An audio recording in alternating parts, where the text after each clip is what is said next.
Freelancing আর এখন কাজ নেই, এই কথাটা আমরা শুনি। কাজ নেই তো কি হইছে? মার্কেট প্লেসে কাজ পান না, ফাইবারে পান না, আপওয়ার্কে পান না, তো কি হইছে? বিডি জবসে প্রচুর পরিমাণে জবের পোস্ট আছে। আপনি বিডি জবসে যান, আপনি কি শিখেছেন? গ্রাফিক ডিজাইন শিখেছেন, আপনি ডিজিটাল মার্কেটিং শিখেছেন, ওয়েব ডিজাইন শিখেছেন, ডেটা এন্ট্রি শিখেছেন, বা অন্যান্য কাজ ফ্রিল্যান্সিং রিলেটেড কাজ শিখেছেন। যান, আপনি বিডি জবসে যান, গিয়ে দেখেন যে প্রচুর পরিমাণের এই সেক্টরগুলোতে জব রয়েছে।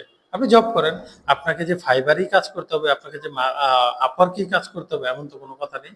অনেক কোম্পানি রেগুলারই লোক খুঁজছে, তারা লোক পাচ্ছে না। আর আপনি প্রতিযোগিতা এটা সেটা বলে কাজ শিখতে চাচ্ছেন না, অথবা কাজ শিখে ঘরে বসে আছেন। ভাই বিডি জবসে যান, বিডি জবসে গিয়ে একটু চেষ্টা করেন, অ্যাপ্লাই করার চেষ্টা করেন, কোম্পানিগুলোতে যোগাযোগ করেন। তাহলে আপনি যদি মার্কেট প্লেসে ক্লায়েন্ট নাও পান, তাহলেও ভালো স্যালারিতে জব করতে পারবেন।